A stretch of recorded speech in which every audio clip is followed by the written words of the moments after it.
Sudden change in current allow नहीं करता inductor.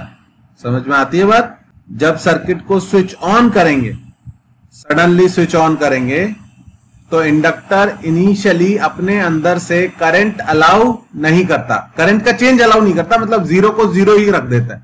Zero को जीरो रखने के लिए उसे क्या करना पड़ता है? अपोजिट डायरेक्शन में कुछ ईएमएफ जनरेट करके वो करंट अपने में से पास नहीं होने देगा t इक्वल टू 0 पर। ठीक है, और थोड़ी देर बाद फिर इंडक्टर का रोल हट जाता है, थोड़ी देर बाद इंडक्टर अपने में से करंट पूरी तरह अलाउ करने देता है। लास्ट क्लास में मैंने सिखाया था, ठीक है, याद है? कोई ऐसा है जिसने लास्ट क्लास मिस की थी तुम में से? अरे मैंने लास्ट क्लास की शायद रिकॉर्डिंग नहीं डाली, डाली है कि नहीं डाली? भेजा था लिंक मैंने, पर रिकॉर्ड तो की थी मैंने, रिकॉर्ड की थी, डाली नहीं वीडियो शायद। और आ रहे हैं क्या लोग? चलो एक क्वेश्चन सिखा देता हूँ। ये क्वेश्चन थोड़ा सा डिफरेंट है जो लास्ट क्लास में सिखाया था उनसे। लास्ट क्लास में मैंने बताया था कि अगर t इक्वल टू 0 पर स्विच ऑन करते हैं तब क्या होता है। t इक्वल टू 0 पर अगर हमने स्विच ऑन करते हैं तो क्या होता है। ओके, ये बताया था। कभी कभी ऐसा भी हो सकता है कि काफी देर तक स्विच ऑन करने के बाद बोला जाए कि अब सडनली स्विच ऑफ कर दिया गया, तब उस केस में क्या होगा? क्वेश्चन समझ में आया?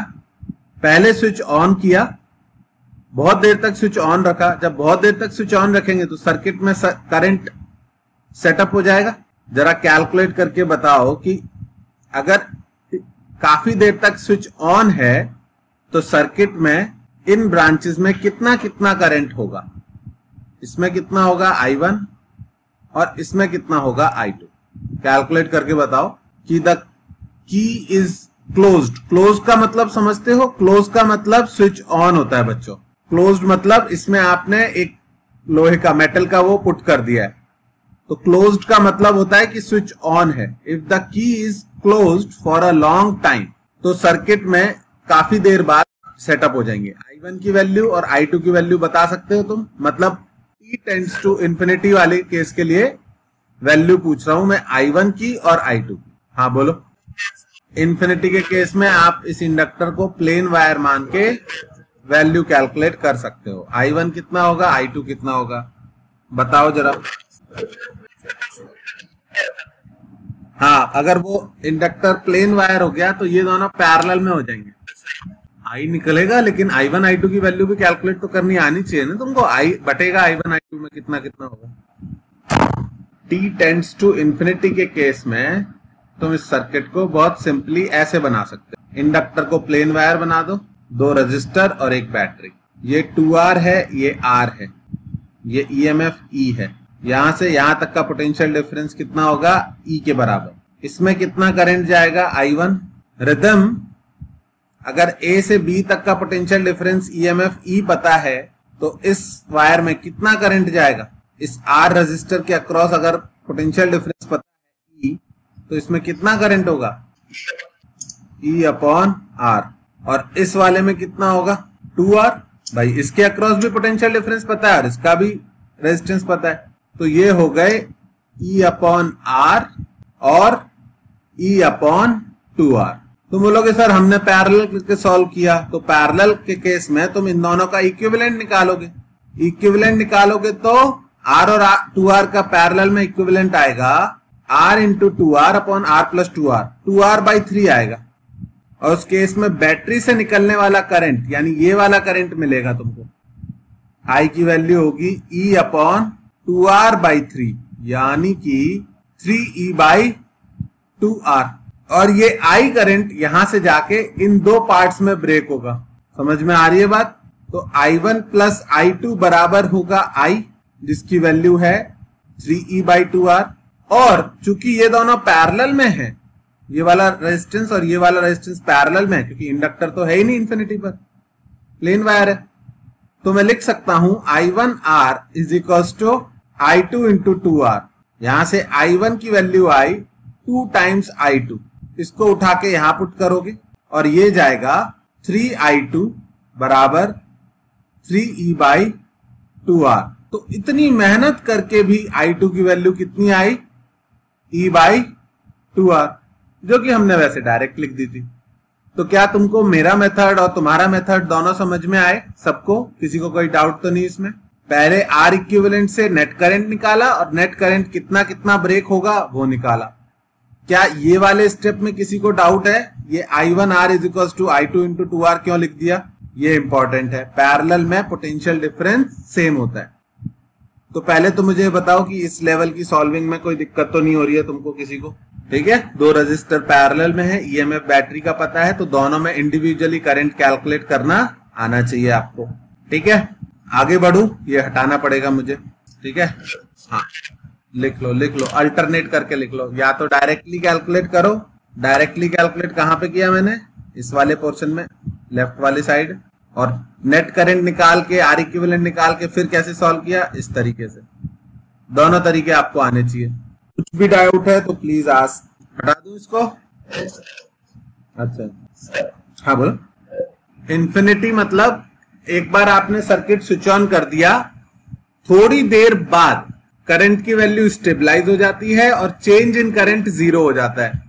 जब rate of change of current zero हो जाता है तो इंडक्टर के अक्रॉस पोटेंशियल डिफरेंस जीरो हो जाता है। यानी इंडक्टर का अब कोई रोल नहीं है, वो बस एक घूमता हुआ वायर है, तो उसे एक प्लेन वायर की जैसे ड्रॉ कर सकते। समझ में आई बात? हाँ, किसी और से आ रही है आवाज, किसी और का माइक ऑन था तो आ रही थी, बंद हो गई ना? हाँ आकाश, समझ में आई बात? T इक्वल टू इन्फिनिटी पे इंडक्टर को प्लेन वायर की तरह ड्रॉ करके सॉल्व कर सकते हैं, जो कि मैंने हाँ, T is time, small t is like always time. ठीक है, तो अब मैंने इस क्वेश्चन में क्या बोला है? The key is closed for a long time. तो थोड़ी देर के लिए की को क्लोज करके छोड़ दिया, स्विच ऑन करके छोड़ दिया। करंट सेटअप हो गया सर्किट में, I1 इसमें E/R जा रहा है, इसमें E/2R जा रहा है, यहां से 3E/2R आ रहा है। और उसके बाद suddenly it is open. Suddenly open मतलब अब हमारा नया t इक्वल टू 0 हो गया। मतलब अब जो प्रोसेस हम शुरू कर रहे हैं, हम जब से स्टडी करना शुरू कर रहे हैं, उसमें हम इसको उड़ा दे रहे हैं। सडनली इसको हमने क्या कर दिया? डिस्कनेक्ट कर दिया, बैटरी का रोल खत्म कर दिया। बैटरी से अब कोई चार्ज नहीं आ सकता। Is that clear? तो जैसे ही आपने बैटरी को डिस्कनेक्ट किया, अब एक तरफ से डिस्कनेक्ट कर दिया, मतलब अब बैटरी इस सर्किट में कोई करंट नहीं भेज सकती। तो इस सर्किट में करंट तुरंत वापस से जीरो होना चाहेगा या नहीं? जब बैटरी आपने हटा दी तो करंट तुरंत जीरो होने की कोशिश करेगा। तो बच्चों मैंने क्या बताया है कि इंडक्टर जीरो से इंक्रीज नहीं होने देना चाहता सडनली, और अगर ऑलरेडी कोई वैल्यू है करंट की तो वो उसको इजीली वापस जीरो भी नहीं होने देगा। क्या ये बात समझ में आई? तो तुमको दोबारा डायग्राम बनाना पड़ेगा। बोले after a long time when the battery is suddenly removed and the current will try to go, दोनों किस तरफ जाना चाहेंगे? I1 भी जीरो हो जाए और I2 भी जीरो हो जाए। ठीक है, अगर आपने बैटरी को सडनली रिमूव किया तो भाई यही होता है नॉर्मली। बैटरी हटा दोगे तो सर्किट में करंट कौन दौड़ाएगा? बैटरी इज रिमूव्ड, तो जैसे ही बैटरी को हटाया I1 I2 दोनों जीरो होने की कोशिश करेंगे, लेकिन इंडक्टर अपने अंदर सडन करंट का चेंज अलाउ नहीं करता है। तो इसका मतलब इस बार इंडक्टर क्या करेगा? खुद में ईएमएफ जनरेट करेगा। कैसे ईएमएफ जनरेट करेगा? कि I1 की वैल्यू, यानी उसके थ्रू जो करंट जा रहा है, उसकी वैल्यू चेंज ना हो पाए। जैसे ही बैटरी रिमूव करी, inductor will generate an EMF, जिसको बैक ईएमएफ बोलते हैं, to maintain the value of कौन सा करंट? I1, जो इंडक्टर में से पास हो रहा है, उसकी वैल्यू वो जीरो इमीडिएटली चेंज नहीं होने देगा। क्या ये वाला स्टेटमेंट समझ में आया आप लोगों के? ओके, इंडक्टर इज समथिंग जो इनिशियली करंट को जीरो से इंक्रीज नहीं होने देती है सडनली, और अगर थोड़ी देर बाद डिस्कनेक्ट करोगे सर्किट को तो सडनली करंट को वापस जीरो नहीं होने देगी। चेंज अलाउ नहीं करती, चेंज उसको बिल्कुल पसंद नहीं। क्या ये वाला स्टेटमेंट में किसी को कोई डाउट है? Inductor will generate an EMF to maintain the value of I1। तो I2 से उसको कोई मतलब नहीं है, दूसरे रेजिस्टर से कोई मतलब नहीं है, उसके थ्रू जो करंट पास हो रहा है इसको चेंज नहीं होने देना। तो तो इसको चेंज ना होते देने के लिए इंडक्टर को क्या करना पड़ेगा, खुद एक बैटरी बनना पड़ेगा। Not for a very long time but immediately उस पॉइंट पर वो अपने अंदर एक ईएमएफ, इसको लिख देता हूं, ये बैटरी नहीं बन गया, ये इंडक्टर का बैक ईएमएफ है जो उस मोमेंट पे इंडक्टर के अंदर जनरेट होगा। क्या इंश्योर करने के लिए बच्चों कि इस सर्किट में करंट I1 बना रहे, दूसरे वाले से कोई मतलब नहीं है, इसमें करंट I1 मेंटेन हो जाए। और करंट का क्या है, अगर एक तरफ से I1 है तो जितना अंदर जा रहा है उतना ही बाहर भी निकलेगा। तो जैसे ही आपने स्विच ऑफ किया इंडक्टर में बैक ईएमएफ बनेगा और सर्किट में करंट, सर्किट में नहीं इंडक्टर में करंट अनचेंज रहेगा, I1 की वैल्यू अनचेंज रहेगी। I2 तो उड़ गया, गायब हो गया, उसका सोर्स ही गायब हो गया, जो बैटरी थी वो है ही नहीं अब। लेकिन I1 को इंडक्टर खुद अपने दम पर थोड़े कुछ मोमेंट्स के लिए, परमानेंट तो कर नहीं सकता, बैटरी तो है नहीं, कुछ मोमेंट्स के लिए इंडक्टर I1 को मेंटेन करने की कोशिश करेगा। तो हमने पूछा है कि इसमें कितना ईएमएफ जनरेट होगा, इसका ईएमएफ कुछ मान लेते हैं, E1 मान लेते हैं, वो कितना होगा। तो बड़े आराम से ये R है और ये 2R है, हम किरचॉफ लूप लॉ लगा सकते हैं, E1 minus I1 into 2R minus I1 into R equals to 0। ये लाइन सबको समझ में आई? देख लो भाई, यहां से शुरू करके यहीं पे लौट के आ गया। किरचॉफ लूप लॉ सबको क्लियर है, कोई डाउट तो नहीं? राहुल, ये वाला किरचॉफ लूप लॉ समझ में, इस पॉइंट से शुरू हुए, आगे गए E1, आगे गए माइनस I1 2R, आगे गए माइनस I1 R, वापस वहां पहुंच गए इक्वल टू 0। तो E1 की वैल्यू आई 3I1R और I1 कितना मेंटेन करना है उसको, E बाई R। तो I1 की वैल्यू पुट कर दो E by R into R। तो उस मोमेंट के लिए वो इंडक्टर 3E EMF इंड्यूस अपने अंदर करेगा। Is it absolutely clear to everyone? बहुत ही आईआईटी वालों के लिए ज्यादा इंपॉर्टेंट है, नीट के लिए वो वाला टाइप का आता है जिसमें किसका एको आ रही है। हाँ, इसका क्या इलाज है? ईयरफोन लगा ले। ईयरफोन लगाया हुआ है तो नहीं होना चाहिए। ईयरफोन की आवाज कहां से तेरे माइक तक पहुंच रही है? वॉल्यूम थोड़ा सा डिक्रीज करके देख। ओके, हाँ, पहले इसको लिख लो ठीक से, डाउट भी पूछ लो। अपने अंदर एनर्जी स्टोर करता है वो, अभी उसका फॉर्मूला डिराइव करते हैं। बहुत सिंपल होता है, हाफ LI स्क्वायर होता है। अपने अंदर उसने एनर्जी स्टोर कर रखी होती है मैग्नेटिक फील्ड की फॉर्म में, उसी के दम पर वो बैक ईएमएफ जनरेट करता है। ज्यादातर बैक ईएमएफ जब स्विच ऑन होगा तो बैक ईएमएफ अपोज करता है करंट को, और स्विच ऑफ होगा तो बैक ईएमएफ सपोर्ट करता है करंट को। अपने को दोनों क्वेश्चन आने चाहिए कि जब स्विच ऑन करेंगे तब क्या होगा, थोड़ी देर बाद क्या होगा, थोड़ी देर बाद स्विच ऑफ किया तब क्या होगा। तीन सिचुएशन है बेसिकली, दो नहीं है, तीन है। t इक्वल टू 0 पे क्या होगा, थोड़ी देर बाद क्या होगा, और फिर थोड़ी देर बाद जब स्विच ऑफ किया तब इमीडिएटली क्या होगा। This one is very important for IIT people. ठीक है, नीट में अभी तक तो नहीं दिखा है मुझे, पर फर्स्ट टाइम आ सकता है, ऐसा कोई रूल नहीं है। हटाओ इसको। ओके, लिख लिया सबने? हाँ ठीक है। अब देखो, एक लास्ट क्वेश्चन टेस्टिंग का है। क्वेश्चन सिंपल बनाऊंगा पर तुमको अपना दिमाग पूरा चलाना पड़ेगा। मतलब मैं सर्किट बहुत इजी रखूंगा पर तुम कंसेप्ट अपना चेक कर लो। 5 ओम इंडक्टर की वैल्यू अभी तक हमें जरूरत नहीं पड़ रही है तो इसको L लिख देते हैं, और 20 वोल्ट्स 3 ओम।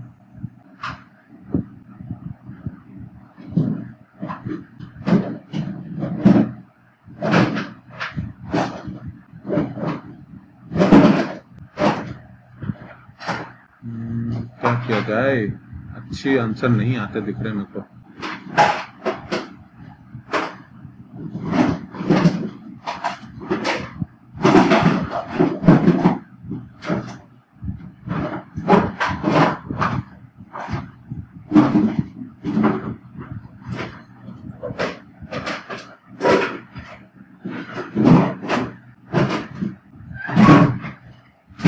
ठीक है,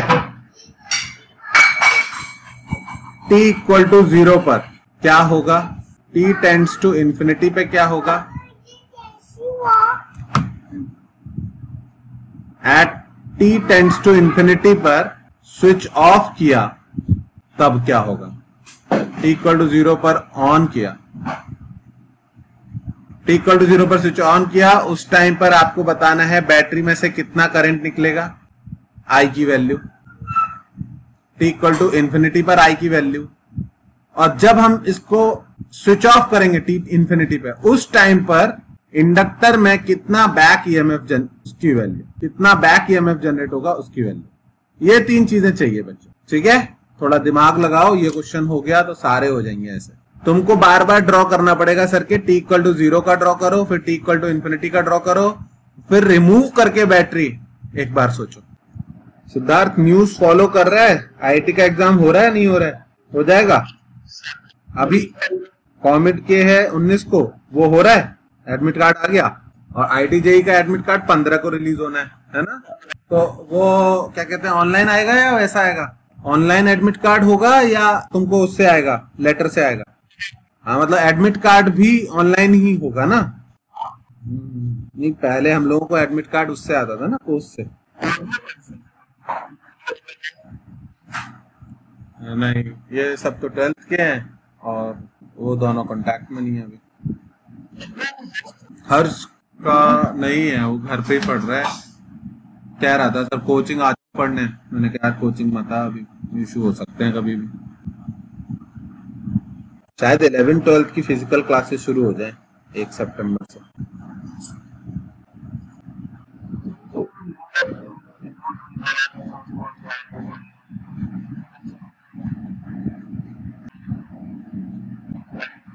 नहीं, स्कूलिंग में तो प्रॉब्लम है, छोटे बच्चों का तो नहीं खुल सकता।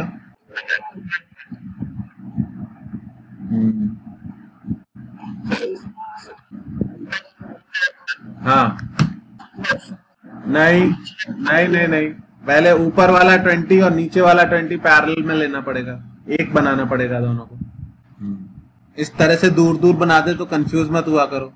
इसको पैरेलल t इक्वल टू 0 पे सॉल्व कर रहे बच्चों, इसको तुमने प्लेन वायर बना दिया होगा सबने। हाँ, ये वाले पर t equal to t equal to 0 पर तो t इक्वल टू 0 पर तो इसको ब्रेक ही कर दो। हाँ, t इक्वल टू 0 पर इंडक्टर को ब्रेक कर दो। ब्रेक कर दिया तो ये तो बेचारा यूजलेस हो गया, ये यूजलेस है, तो अब कहाँ बैटरी से इधर करंट जाएगा, ऐसे होते हुए वापस आ जाएगा। तो ये 5 और ये 20 किस में हो जाएंगे? 5 और ये 20 सीरीज में या पैरेलल में? हाँ, सीरीज में ही होंगे। इधर से जाएगा, सेम करंट 5 में जाएगा सीरीज में। हाँ, इनका करंट आया I इज इक्वल्स टू 30/25 हो। यहां तक सब लोग पहुंच गए आराम से?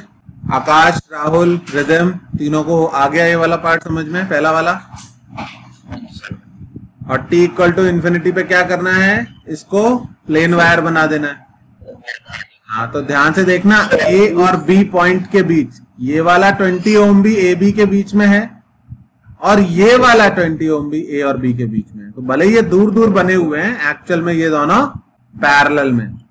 तो पैरेलल में है तो इनको आप पैरेलल में सॉल्व करके चुपचाप 10 ओम का एक रेजिस्टर बना सकते हो। ठीक है, तो ईएमएफ 30 वोल्ट, वो एक 10 ओम हो गया, ये एक 5 ओम हो गया। 10 5 15, करंट आ गया 30/15, बहुत बढ़िया, 2 एम्पियर। समझ में आया? ठीक है, 2 एम्पियर करंट फ्लो हो रहा होगा t इक्वल टू इंफिनिटी पे। यहां से 2 एम्पियर निकलेगा बच्चों, तो इसमें और इसमें कितना कितना जाएगा? बराबर रेजिस्टर है तो I1 I2, 2 एम्पियर करंट इधर से निकला, 1 एम्पियर ऊपर जाएगा, 1 एम्पियर नीचे जाएगा। क्या ये बात समझ में आती है? I1 I2 बड़े आराम से बराबर प्रूव कर देंगे हम। I1 R1 equal to I2 R2 से R1 R2 बराबर है, तो I1 इक्वल टू I2। तो 1 एम्पियर दोनों में होगा। तो t इक्वल टू इंफिनिटी की ये पोजीशन बना दी मैंने। ओके, अब t इक्वल टू इंफिनिटी पर मैंने स्विच ऑफ किया। स्विच ऑफ किया मतलब गायब। समझ में आया? स्विच ऑफ किया मतलब उसकी वाली लाइन से अब ना कोई करंट आ सकता है ना जा सकता है। और स्विच ऑफ करते ही इंडक्टर का रोल वापस आ जाएगा। क्यों? क्योंकि अब पूरे सर्किट में करंट 0 होना चाहेगा और इंडक्टर को पूरे सर्किट से मतलब नहीं है, लेकिन अपनी वाली लाइन में वो करंट को कम नहीं होने दे सकता। तो इंडक्टर तुरंत एक ईएमएफ बन जाएगा, छोटा सा अपने अंदर ईएमएफ जनरेट कर लेगा और जितना करंट I1 पहले आ रहा था उसमें उतना ही करंट वो पूरे सर्किट में, मतलब किरचॉफ लॉ के अकॉर्डिंग सर्किट में फ्लो करा देगा। आई बात समझ में या नहीं? उसके लिए उसमें कितना ईएमएफ होना चाहिए वो हमें कैलकुलेट करना है। I1 है 1 एम्पियर, रेजिस्टेंस है 20 ओम, किरचॉफ लूप लॉ लगाओगे तो E1 minus I1R minus I1R बराबर लिए थे मैंने, इज इक्वल्स टू 0। कितना आया? 40 वोल्ट। ये क्वेश्चन अच्छे से समझ लो, एक बार खुद से ड्रॉ कर लेना, एक बार खुद से सॉल्व कर लेना बिना देखे, फिर ऐसा कुछ भी आता है तो आप सॉल्व कर लो। आप ये बता रहे हैं गूगल पे कि 87% लोग कह रहे हैं कि नीट जो है वो पोस्टपोन हो जाना चाहिए, नीट और जेईई मेंस। मैं सोच रहा था कि लगभग 10% लोग ही पढ़ के जाते हैं। जो पढ़ के बैठा है वो कह रहा है हो जाए एग्जाम, खत्म हो कहानी।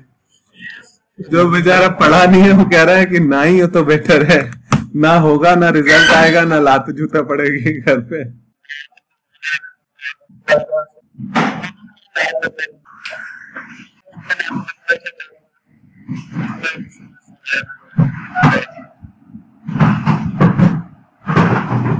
अरे इतने सारे पेरेंट्स के लॉयर होंगे, वो सब केस करते रहेंगे इधर उधर।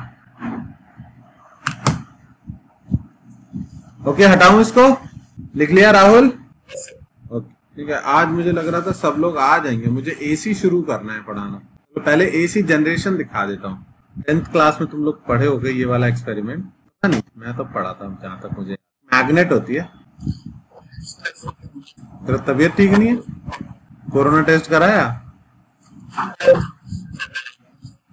नहीं कोई बात नहीं, मैं एक्सपेरिमेंट बता देता हूँ, न्यूमेरिकल वाला पार्ट नेक्स्ट क्लास में शुरू कर लेंगे। एक बच्चों बड़ी सी मैग्नेट होती है सर्कुलर शेप की, पूरी नहीं बना सकता, ऐसे बड़ी सी मैग्नेट होती है, हॉर्स शू मैग्नेट टाइप की, गोल होती है।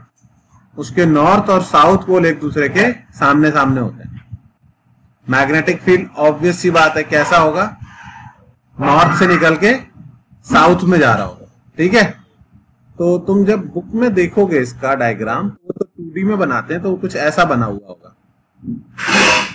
जो नॉर्थ और साउथ वो होता है, उनको ऐसे कर्व में कट करते हैं, ये नॉर्थ पोल और ये south pole. Magnetic field lines यहां से निकल के इधर जा रही होती, ओके, ऐसे मैग्नेटिक फील्ड होता है उनके बीच। तो ये जो मैग्नेटिक फील्ड है, इसके अंदर एक कॉइल रखी जाती है। कॉइल के मैं कैसे समझाऊं, एक सिलेंडर होता है बच्चों, एक्चुअली इस तरह से समझना कि इस सिलेंडर को 3D में अगर मैं दिखाऊं तो इस तरह से रहता है सिलेंडर, ठीक है।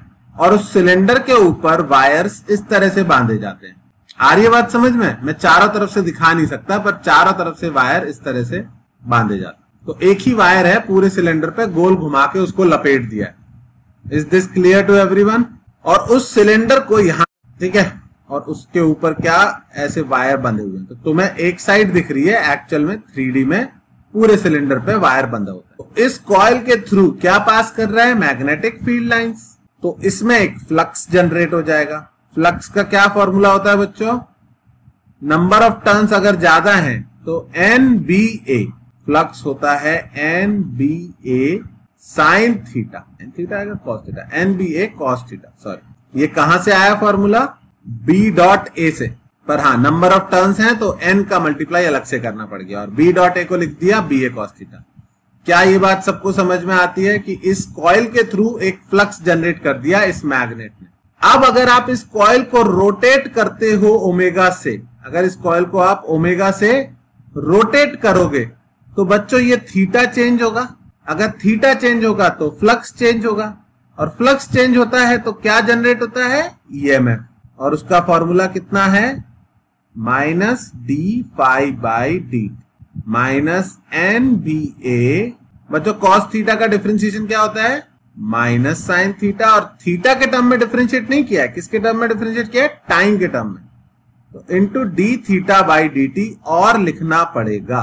तो इसको मैं लिख सकता हूं N B A, d theta by d t को लिख सकते हैं, क्या लिख सकते हैं, ओमेगा इंटू ओमेगा, माइनस से माइनस कट गया, इंटू साइन थीटा, थीटा को लिख सकते हैं omega t. Displacement, angular displacement is angular velocity into time. क्या ये वाला स्टेप समझ में आया आपको, या कोई चीज पूछनी है? मैं और फर्दर एक्सप्लेन भी कर सकता हूं। अगर d theta by d t omega के बराबर है तो थीटा की value omega into d t हो जाती है, वो डी थीटा की वैल्यू, और इंटीग्रेट करने पर थीटा की वैल्यू हम omega t plus some constant c लिख सकते हैं। तो यहां पे कंफ्यूज मत होना, इस कांस्टेंट को कांस्टेंट की जगह आदत है हमारी क्या लिखने की, omega t plus phi. Please don't get confuse कि यहां फ्लक्स को भी हमने फाई से ही रिप्रेजेंट किया है। इस वाले फाई का और इस वाले फाई का कोई लेना देना नहीं है। ये फाई क्या है, कांस्टेंट ऑफ इंटीग्रेशन। ओके, इसके बारे में बाद में बात करेंगे। अभी बस इतना देख लो कि ईएमएफ जो है वो कांस्टेंट नहीं है। किसका फंक्शन है, साइन का फंक्शन, और चूंकि ये टी टाइम चेंज होता रहेगा तो ये वैल्यू टोटल चेंज होती रहेगी। इस पूरी वैल्यू को मैं बोल दूंगा ई नॉट, और इसको तो एज इट इज लिख दूंगा sign omega t plus five. So when you rotate a coil in a magnetic field, the EMF generated in the coil is not constant. It is a sinusoidal EMF. It is a variable EMF. Time के साथ वो बदलता रहेगा। और sign का curve I hope सबको पता हो कि साइन का कर्व ऐसा होता है। तो EMF इंटू साइन कर्व है, तो EMF का ग्राफ ऐसा बनेगा। वो मैं बताता हूं, पहले इतने को लिख लो। ओके, अगर कोई बोले कि ये ईएमएफ किस तरह से चेंज हो रहा है, तो तुम इस ईएमएफ का टाइम के साथ ग्राफ बना के दिखा सकते हो। बच्चों, साइन के फंक्शन की मैक्सिमम वैल्यू जाती है +1 और मिनिमम तो इस ईएमएफ की मैक्सिमम वैल्यू जाएगी E0 और मिनिमम जाएगी -E0। ये मैक्सिमम और minimum plus minus represents nothing but direction of EMF. अगर एक बार ये ईएमएफ क्लॉकवाइज करंट फ्लो कराएगी तो दूसरी बार एंटी क्लॉकवाइज करंट फ्लो कराएगी। क्या ये बात समझ में आ रही है? और इस तरह के ईएमएफ को क्या बोला जाता है, अल्टरनेटिंग ईएमएफ। अल्टरनेटिंग ईएमएफ क्या जनरेट करेगा, अल्टरनेटिंग करंट। वही इस चैप्टर का नाम है, एसी बोलते हैं। अल्टरनेटिंग ईएमएफ कैसे जनरेट होता है, कॉइल को मैग्नेटिक फील्ड में घुमा के उससे जो करंट जनरेट होता है वो भी अल्टरनेटिंग होता है, उसको बोलते हैं अल्टरनेटिंग करंट यानी एसी। क्या ये बात सबको समझ में आई? ओमेगा की वैल्यू चेंज करोगे, ईएमएफ जल्दी जल्दी इंक्रीज या डिक्रीज होगा। कॉइल को जितना तेजी से रोटेट करोगे, ईएमएफ उतना जल्दी जल्दी इंक्रीज और डिक्रीज होगा। कॉइल को रोक दोगे, ईएमएफ जनरेट होना बंद हो जाएगा। यही वो प्रोसेस होती है जिसकी दम पर हम लोग डैम्स में या पावर प्लांट्स में इलेक्ट्रिसिटी जनरेट करते हैं। मतलब लिटरली इलेक्ट्रिसिटी जनरेट करने का हमारे पास एक ही तरीका है ऑन अ लार्जर स्केल। छोटे स्केल पे तो हम बैटरी में केमिकल की मदद से कर लेते हैं। On a large scale current generate करने का एक ही तरीका है, और वो ये है कि एक बड़ी सी मैग्नेट के बीच में एक बड़ी सी कॉइल रखो और उस कॉइल को रोटेट करो। आपने जनरेटर चलते हुए देखा है कभी? बहुत सिंपल होता है। फ्यूल जलता है, उससे अल्टरनेटर घूमता है, वो घूमता है, उसमें कॉइल कनेक्टेड होती है, कॉइल घूमती है, उसमें करंट जनरेट होता है। इस कॉइल को आप फ्यूल बर्न करके रोटेट करो, डैम के पानी को पंखे पे डाल के रोटेट करो, विंड फैन को रोटेट करो, कुछ भी करो, उससे कोई मतलब नहीं है। मतलब इससे है कि kinetic energy of wind, water, heat energy of coal, कोई एक एनर्जी के दम पे फैन को रोटेट किया जाएगा। फैन रोटेट होगा तो उससे कॉइल रोटेट होगी, कॉइल रोटेट होगी तो ईएमएफ जनरेट होगा, ईएमएफ जनरेट होगा तो अल्टरनेट करंट यानी एसी जनरेट होगा। Is this absolutely clear to everyone? Okay, इसका फंक्शन हमें रट जाएगा, इसे हम बहुत बार लिखेंगे तो ये धीरे धीरे याद हो जाएगा। Don't worry about that. ठीक है, इसको हटा दूं फिगर को। ठीक है, डे टू डे फिगर में हम इतना बड़ा डायग्राम तो बना नहीं, तो अभी तक जो मैं बैटरी बनाता था रजिस्टर के साथ ऐसे बनाता था, इसका क्या मतलब होता था बच्चों, ये पॉजिटिव प्लेट है, ये निगेटिव प्लेट है, ये बैटरी इस तरफ से करंट सेंड करेगी, ये क्या था, डायरेक्ट करंट, डीसी। अब हम बात करेंगे एसी की। एसी में हम क्या करेंगे, जो बैटरी बनाएंगे वो ऐसे बनाएंगे, this is the symbol of AC source. इसको ऐसे बनाने का क्या मतलब है, ये करंट पहले इधर से सेंड करेगा, ठीक है, पहले इस तरफ से जाएगा करंट, और फिर अगली ही साइकिल में डायरेक्शन चेंज होगी करंट की।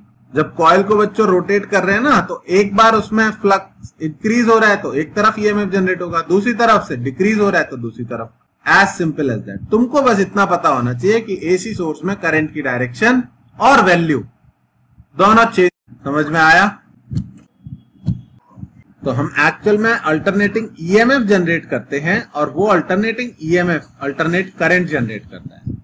अल्टरनेट ईएमएफ का क्या फॉर्मूला है, e naught sine omega t plus phi लिखना चाहिए पर अभी नहीं लिख रहा हूं। मान लिया t इक्वल टू 0 पर करंट वो ईएमएफ 0 है तो ये बनेगा, सिंपल सा ऐसा फंक्शन बनेगा। क्या ये बात समझ में आती है? अब बात ये है कि अगर ईएमएफ की वैल्यू दी हुई है कितनी, ई नॉट साइन ओमेगा टी, और हमने उसको आर रजिस्टर से कनेक्ट कर दिया, तो करंट की वैल्यू बच्चों कितनी होती है, सिम के लिए एक बैटरी है, एक रजिस्टर है, करंट की वैल्यू ई बाई आर। तो करंट की वैल्यू भी कांस्टेंट नहीं रहेगी क्योंकि ई की वैल्यू कितनी है, e naught sine omega t. तो करंट को मैं क्या लिख सकता हूं, i is equals to e naught by r को लिख दूंगा i naught sine omega t. अगर एक सिंगल बैटरी और एक सिंगल रजिस्टर या सिर्फ एक दो रजिस्टर है तो आर इक्विवेलेंट ले सकते हैं, कोई दिक्कत नहीं है। उस केस में जब बैटरी में ईएमएफ इंक्रीज होगा तभी रजिस्टर में करंट इंक्रीज होगा। समझ में आ रही है बात? जब बैटरी में ईएमएफ डिक्रीज होगा तो करंट भी डिक्रीज होगा। तो alternate EMF creates alternating current. Is this thing absolutely clear to everyone? ठीक है, ड्रॉ कर लो, बता देना। Alternating EMF causes alternate current.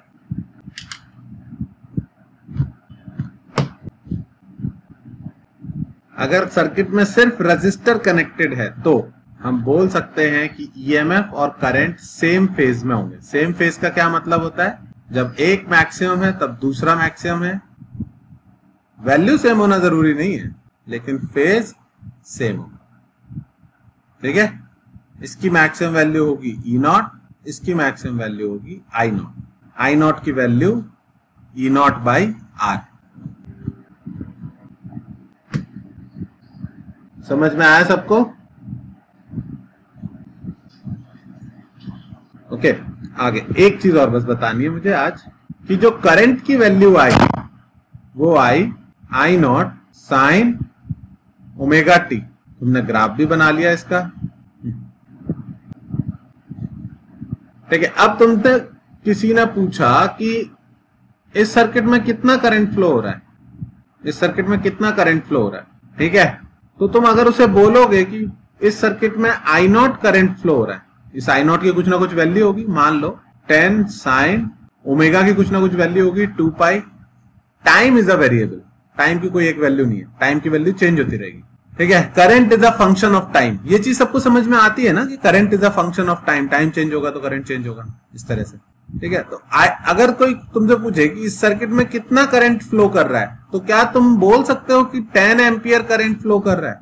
I think ये बोलना गलत होगा क्योंकि सर्किट में पूरे टाइम 10 एम्पियर करंट फ्लो नहीं कर रहा है। बीच में किसी टाइम पर 5 एम्पियर भी है करंट की वैल्यू, किसी टाइम पर 1 एम्पियर भी होगी, किसी टाइम पर 0 भी होगी।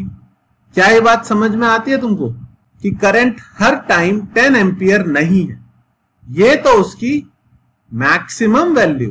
तो i naught is maximum value of current. Is this clear to everyone?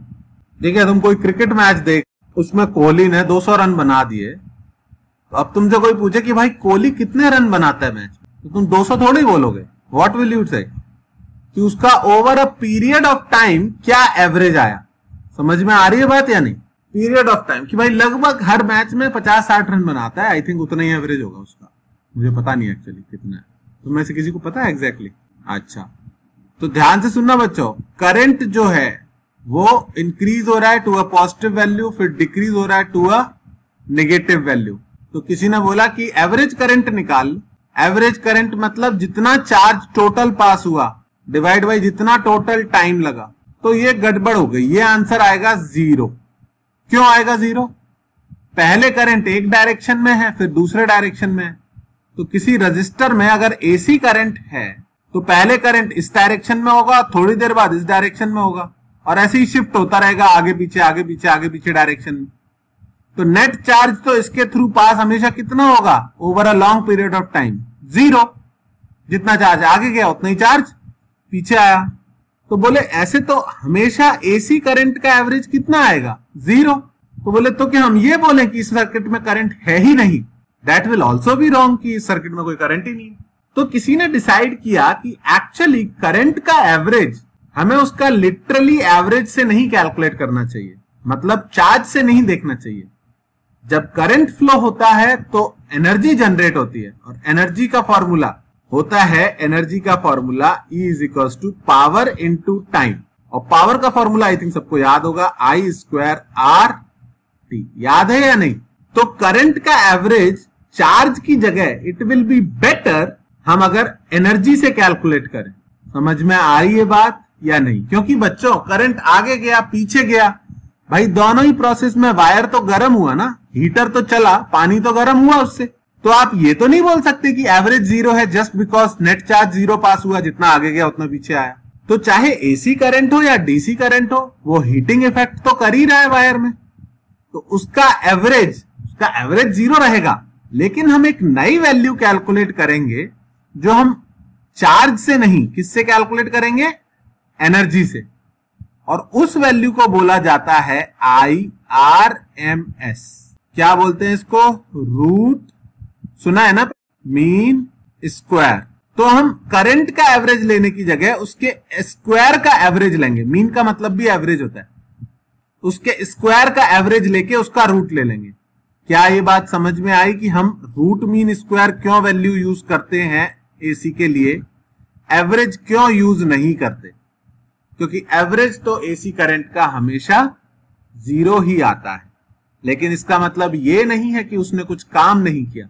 उसने कोई मशीन रन की होगी, उसने कोई वायर हीटअप किया होगा, उसने कोई बल्ब जलाया होगा। समझ में आ रही है बात? तो उसका एवरेज 0 भले ही है, लेकिन उसकी यूजफुल वैल्यू एक्चुअली कौन सी कही जाएगी? Root mean square. This root mean square value is the value which is the true worth of this current. और ये रूट मीन स्क्वायर यहां पर एक वैल्यू आएगी, लगभग इतनी वैल्यू होगी, मैक्सिमम से कम और 0 से ज्यादा। मैंने एक अंदाजे से बना दिया बच्चों। ये वैल्यू होगी एक IRMS की, और ये कैलकुलेट करना हम नेक्स्ट क्लास में सीखेंगे। बेस्ट पार्ट ये है कि इसका फॉर्मूला बहुत आसान है। IRMS जो होता है वो मैक्सिमम करंट बाई √2 होता है। लेकिन ये क्यों आता है इतना, ये किसी को समझ नहीं आता है। याद करने से 99% केसेस में काम चल जाएगा, 1% में गलत हो जाएगा। तो मैं इसका प्रूफ नेक्स्ट क्लास में करके दिखाऊंगा, क्योंकि ये बहुत ही इंपॉर्टेंट है। किसी को डाउट्स पूछ रहे हैं? आकाश, राहुल, कोई भी डाउट पूछना है किसी को? मैग्नेटिज्म के क्वेश्चन सॉल्व किए तुम लोगों ने? माइक ऑन करके बोलो कुछ। कौन सी बुक से सॉल्व कर रहा है? कौन सी बुक से सॉल्व कर रहा है? संगीत से। और राहुल कौन सी बुक से सॉल्व कर रहा है? मटेरियल सॉल्व कर रहा है। उसके तो सॉल्यूशन नहीं होंगे तेरे पास, है उसके? फिर ठीक है, आज तो डिस्कनेक्ट ही हो गया। ये हमेशा 75% क्लास ही अटेंड करता है बेचारा। अच्छा, चलो ठीक है। वैसे भी नेक्स्ट क्लास में मेरे को ये वाला पार्ट रिपीट करना पड़ेगा, क्योंकि 2 लोग नए आएंगे। और ठीक है, ये थोड़ा सा टिपिकल टॉपिक है जो समझ में नहीं आता है लोगों के, लेकिन फॉर्मूला बेस्ड है तो ज्यादातर लोगों से क्वेश्चन सॉल्व हो जाते हैं। ठीक है, अगर समझ सको तो बहुत ही अच्छा होगा कि करंट इंक्रीज होता है, डिक्रीज होता है, इंक्रीज होता है, डिक्रीज होता है, लेकिन उसका एवरेज 0 होते हुए भी उसकी यूजफुलनेस 0 नहीं होती। वो हीटिंग क्रिएट करता है, इसीलिए उसका एवरेज वैल्यू की जगह रूट मीन स्क्वायर की वैल्यू यूज की जाती है। कितनी होती है? I0/√2। कैसे आती है वो नेक्स्ट क्लास में बताऊंगा। ठीक है, हाँ, सैटरडे को मिलते हैं। ओके।